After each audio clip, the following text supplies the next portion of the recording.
And welcome to Latropeth Language Tutorial 11, where we're looking at the passive voice.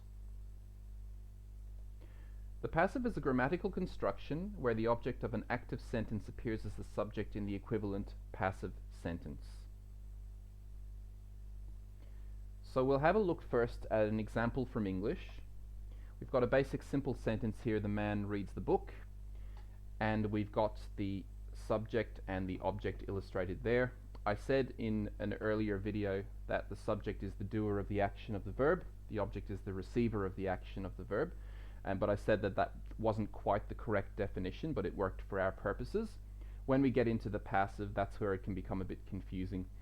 So in the passive, we're shifting the focus and making what was originally the object of the active sentence the subject of the passive sentence, and we're saying the book is read. And we can include the agent who was the subject of the original sentence and say by the man. So the book in the passive sentence is the subject. Obviously the book is not the doer of the action of the verb, it's still the receiver of the action of the verb. So that's where our original definition of subject and object runs into a bit of trouble. I'm not going to go into the reasons why, but if you just accept that in the passive sentence what was the object of the active sentence in this example becomes the focus shifts, and it becomes the subject of the passive sentence. So it allows you to shift the focus. For whatever reason, passive is a very common structure in the languages of the world. Now we've got a more complex but still fairly simple sentence in English. The man gives the dog food. So we have a subject, a verb, an indirect object and a direct object. The food is actually what's being given, the dog is the recipient of the food. So we've got the man gives the dog food, and that is the active sentence. Now if we want to shift the focus to the indirect object and make it the focus and create a passive to accommodate that, we can say the dog is given food by the man. So now we've got another example in English of an active and an equivalent passive. So we've got Tim ate in the house. So we've got a subject and we have what we would call a prepositional object, but basically it's an object introduced by a preposition, and the whole thing is really talking about the location of the activity. So Tim ate in the house. So if you want to make the house the focus of the sentence, you can also create a passive out of it, and you can say the house was eaten in. Now the next example illustrates how you can have some restrictions. So different languages restrict passive in different ways. So this is an example of creating a passive that would not really be acceptable in English. So if you look at the active sentence and you say Tim saw the fox in the forest, and what we want to do is we want to make the forest the focus of the sentence. So to accommodate that, we're going to convert it into a passive. We're going to attempt to, and say the forest was seen the fox in, and you could say by Tim at the end. Either way, that doesn't work in English. So in Latropeth, be fine, you can create a passive like that. English has a boundary there where you can't transcend it. So now let's have a look at passives in Latropeth. So there are three basic kinds of passive in Latropeth, conveyed by a verb prefix. So there's a dynamic passive, for which the prefix is tayum. The book is being sold, so essentially it's happening as we speak. We have a state of passive conveyed by the prefix suha, which is talking about a state where it's essentially already passed, so the book is sold. And then an inceptive passive, for which the prefix is posa, and that indicates that the action is commencing. The action of the passive is commencing, so the book starts to be sold.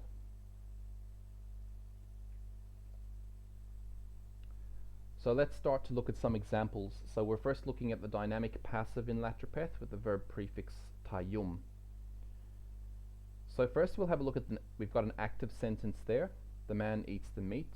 Piya tawu yisnakumawu. So in the equivalent passive sentence, we're shifting the focus of the sentence to the meat. We're making it the subject of the sentence. And we're not going to include the man, so this is an agentless passive. So have a look at the verb form there. Because the meat is now the subject of the sentence, the prefix, the verb noun class prefix will be different because it's going to be cross-referenced with the noun class for meat and not the noun class for man, because the subject has changed. We have the dynamic passive prefix tayum plus the verb root tawu plus the general verb ending yis followed by the noun mawu. So we can say atayum tawu yis mawu, the meat is being eaten. So now we're looking at a state of passive with the verb prefix suha. And essentially this is the same except we've substituted tayum for suha. So the active sentence is the same. Piatawu yisnakumawu, the man eats the meat. In the passive equivalent with suha, we have asuha tawu yismawu, which would translate as the meat is eaten.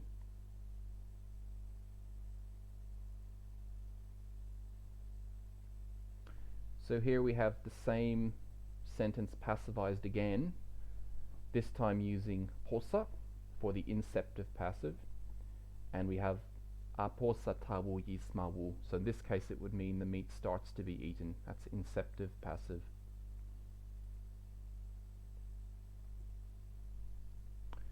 So if we want to express the agent, so the agent, to reiterate, was the subject of the active sentence, and it would appear in the passive sentence as an agent.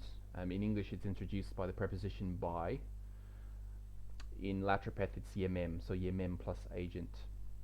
So we've got piya tawu yisnakumawu, which is the active sentence again, the man eats the meat, and we have atayum tawu yismawu yemem nakum. So we have a dynamic passive there.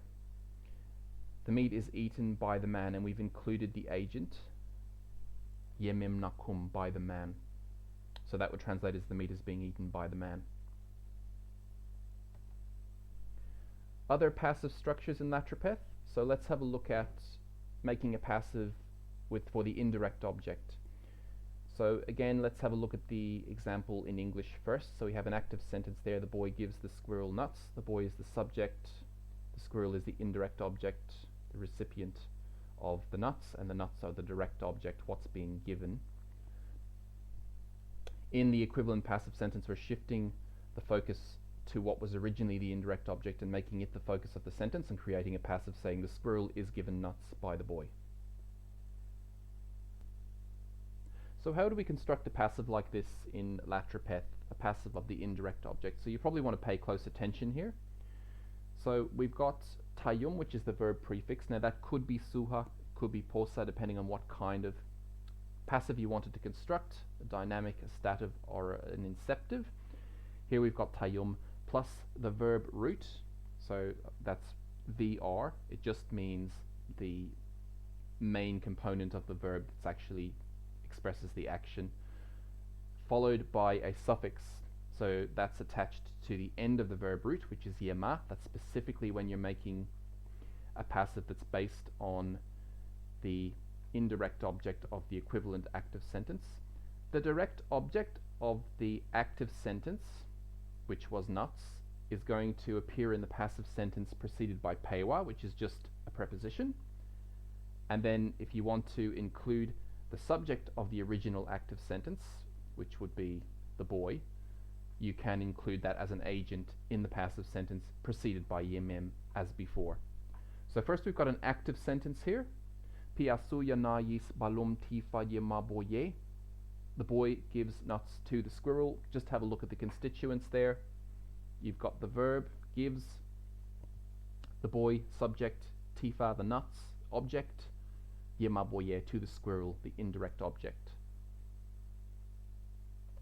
Now in this passive we're shifting the focus to the squirrel, the recipient of the nuts, therefore the indirect object of the active sentence, and we're making that the subject of the passive sentence. So we're passivizing an indirect object.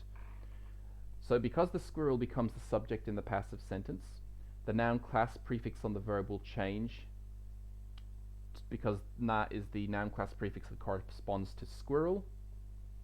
Then you've got the structures of the verb indicating a verb form that is the passive of what was an indirect object in the equivalent active sentence. So tayum suya yemayis. As outlined above, suya is the verb root, which means to give. Then you've got the boye, the new subject in the passive sentence. You've got the original object from the active sentence, which is preceded by pewa, as per the outlines above, pewa tifa. And you've got the agent included, introduced by yemem. So you've got yemem balum. The agent was the subject in the original active sentence. So putting the whole lot together, na tayum suya yemayis boye pewa tifa yemem balum. The squirrel is given nuts by the boy. So let's have a look at some other passives here. So this is where we're passivizing something. We're passivizing a noun that's introduced by a preposition in an active sentence. So as you will remember from our lesson on prepositions, prepositions are words like in, on, over, above, under. So basically what you do to construct a passive out of a noun that was introduced by a preposition in the active sentence, to shift the focus to that noun in the passive sentence, you have again the prefix, passive prefix. So in this case we're using tayum for a dynamic passive, plus the verb root, plus whatever the prepositional form was in the active sentence, that gets integrated into the verb form of the passive sentence. Now in this example we're using kuyu, which means in. So here's an active sentence, pia tawu yis kuyu yahi. So P is the noun class prefix for person. So because the person is not included here, it could mean he or it could mean she. He or she eats in the hut. Pia tawu yis kuyu yahi. Kuyu yahi, in the hut. Now in the passive, we're going to make the hut the subject, and we're going to shift the focus to the hut. As the hut is now the subject, the noun class prefix will change. So we've got tie, which is the noun class prefix for hut, and then we've got the passive structures as outlined above within the verb. Tayum tawu kuyu yis yahi. Tawu is the verb root, meaning to eat. Okay, and finally we're going to look at where Latropeth is more flexible than English in terms of passives. It allows more passive structures than English would allow. So this time again we're going to use a passive that's formed from a prepositional object. In other words, a noun that's followed by a preposition in the active sentence. We're going to make that noun the subject in an equivalent passive sentence. This time we're using kuseyo. Kuseyo. Kuseyo means near or close to, and it may not have been in the original lesson on prepositions, but that's what it means, near or close to, kuseyo. So first of all, let's look at the active sentence. Pi la yiki yis nakum kaya fayim kuseyo daso. Pi la yika yis nakum kaya fayim kuseyo daso. So the man sees the fox near the tree. Just have a look at the constituents in the sentence again. Now let's have a look at the passive. And we've got tie tayomiki kuseyo yis dasu pewa fayim yimim nakum. So you can see in this example, if you were to try to translate this literally, you would get something like the tree is seen the fox near by the man. So clearly in English that doesn't really work. It's perfectly acceptable as a passive in Latropeth.